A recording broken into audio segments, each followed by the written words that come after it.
brief explain what are the new approaches for system building in the digital firm era. We start by approaching some fast cycle techniques such as rapid application development, agile development, and DevOps. Then we discuss other possibilities to software development like component-based development and web services. To conclude the presentation, we are going to approach how the multi-screen world is influencing mobile application development.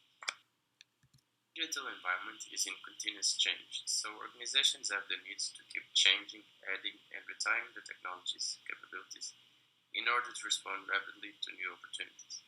Companies are starting to use shorter, more informal development processes, as well as relying more heavily on fast cycle techniques so that they can get faster solutions to this changing environment. Techniques that we're going to approach next.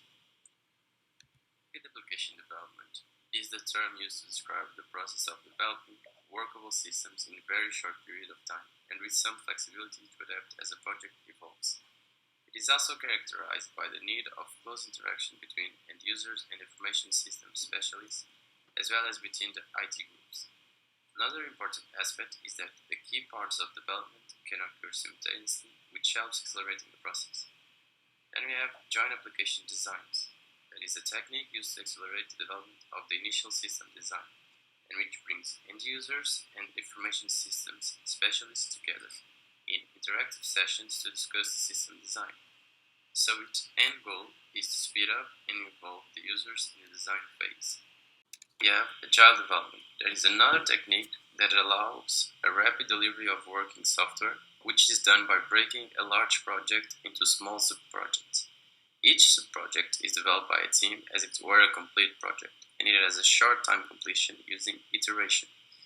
So this kind of technique requires continuous feedback between and within sub-projects, as each iteration takes place and with developers clarifying the requirements, improvements or addition of new functionalities are made. Agile methods bring not only benefits related with software development, such as helping minimizing the overall risk of the project and allowing the project to adapt to changes more quickly, but also benefits related with workers, as it emphasizes face-to-face communication, encouraging people to collaborate and make decisions quickly and effectively.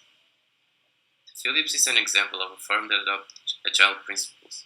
They broke down teams into smaller ones, which allows them to react to situations quicker, bureaucracy was removed, and it was easier for the smaller teams to take responsibility for their respective product.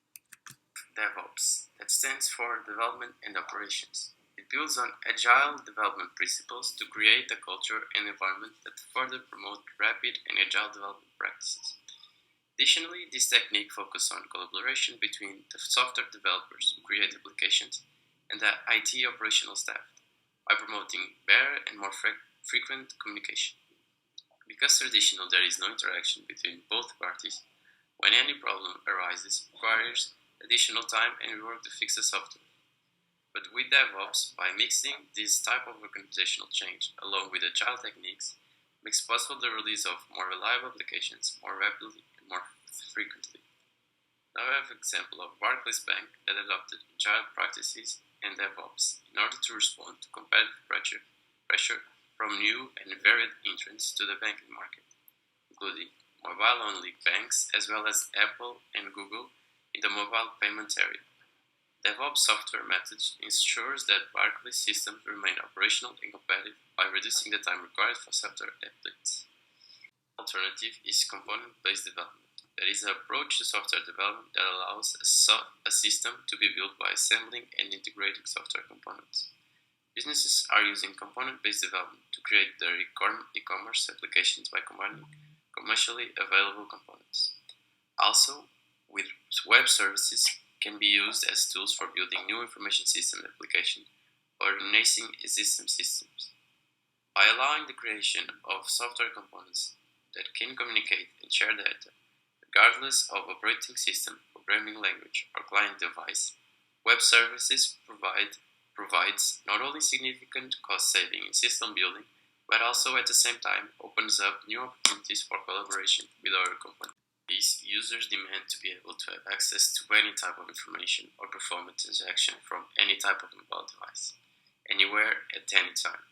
To meet these needs, companies have to develop mobile websites, mobile apps, and native apps. but these come with important decisions that need to be made by the company, whether to write a native app or mobile web app, and what to do about the mobile website. A mobile web app is an internet-enabled app with specific functionality for mobile devices. It is accessible from the device web browser, so it doesn't need to be installed. On the other hand, a native app is a standalone application designed to run on a specific platform and device, so it needs to be installed. Provides fast performance and high degree of reliability, but needs to be programmed for different systems, what makes them more expensive. Then we have the issue related to mobile websites that is due to the different screen sizes from different type of devices. The same website can be used for both smartphone and desktop, because it will be difficult for the user to navigate. One option is to develop multiple mobile sites to meet the need of each device, but this isn't very efficient, so one solution to the problem is responsive web design, which enables websites to change layouts automatically according to the device.